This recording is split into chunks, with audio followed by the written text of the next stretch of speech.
Davis. Thank you. I'm extremely honored to be here today, and thank you for inviting me. Just to give you a bit of a real quick background of who I am, I'm a retired lieutenant colonel from the Army. I'm a former armor officer, fought in Desert Storm, and then also in Operation Iraqi Freedom, and then twice to Afghanistan in Operation Enduring Freedom. There's many reasons why I think the Congress should debate the merits of the 2001 and 2002 AUMFs, a bunch of them legal and several other reasons which others on the panel are going to discuss. But there's two things I specifically want to talk about and just kind of to highlight why this is so critical. One is the strategic results of all of these the 41 citations of the AUMFs that we've had, and then the second is its impact on our soldiers, which Mike has talked about to some degree, and I'll talk in a little bit different capacities to that. But it's important to recognize that the 2001 AUMF was designed, of course, in the aftermath of 9/11. Now, it's whether we think it was a good idea or whether it wasn't, it was still very specific in the way that it was written. It was unequivocally to go after those who planned 9/11, and everybody who voted on it towards that end. And when you see the way the thing actually turned out, what happened was that you can make a strong case that as of probably the mid-2002, all of the terms of the 2001 AUMF had been met. So by definition, the 2001 AUMF should have come to an end at that time. Now, as it turned out, we expanded that mission considerably because we were supposed to go there to take out the Taliban, to get rid of al-Qaeda, and if possible, to kill or capture bin Laden. Well, all that stuff happened, or bin Laden was thrown into hiding after that. Al-Qaeda was decimated, and the Taliban was completely annihilated. They were not any kind of a force at all by mid-2002. So if we were going to continue the mission along further than that, then Congress should have said, okay, let's debate this and let's talk about whether we want to continue on, whether we want to shift to a Department of State-led mission, whether we want to go into maybe UN peacekeepers, or do we think that we need to keep combat troops there for a period of time? Those are all things that could have been debated. None of them were. So instead, the president had, as Congressman Lee talked about a second ago, a blank check. And that has continued on since then. The 2002 AUMF was also very specific in that it was supposed to go after the alleged WMD, and I won't talk about all those things, but we know that they weren't there. But that was the foundation for the drive to go to war and the alleged threat that Saddam Hussein played to us, et cetera. Okay, so we went in there and we took out Saddam Hussein, and by mid-2003, all the terms of that AUMF, again, were met.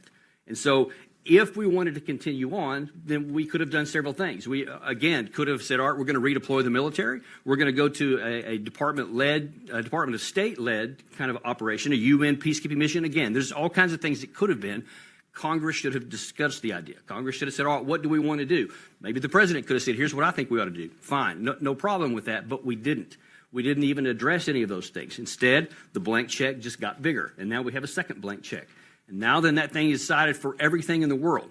And at some point, whether it's a detailed legal issue or just integrity, the law has to matter.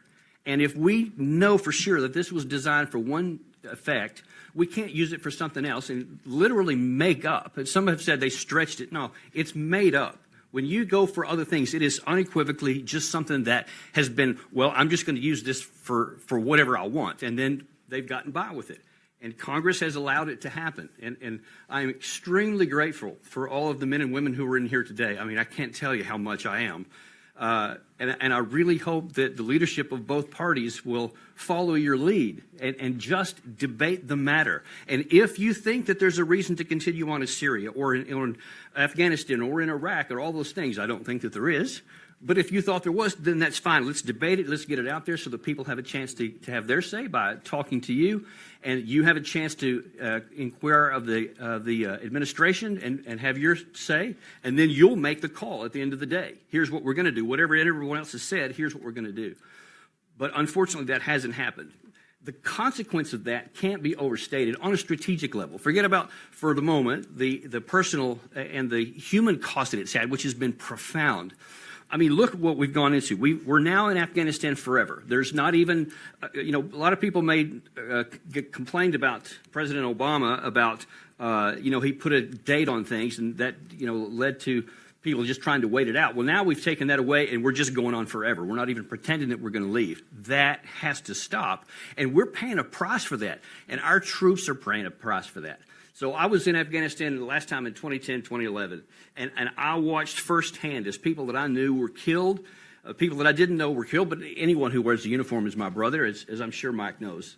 All of them, and it hurts every time. And when you know they're dying for something that the Congress didn't authorize, the Congress is not supporting, that is such a hard thing to do. Now, everybody who wears a uniform, if we're given an order, we're going to follow it, we're going to obey it without question.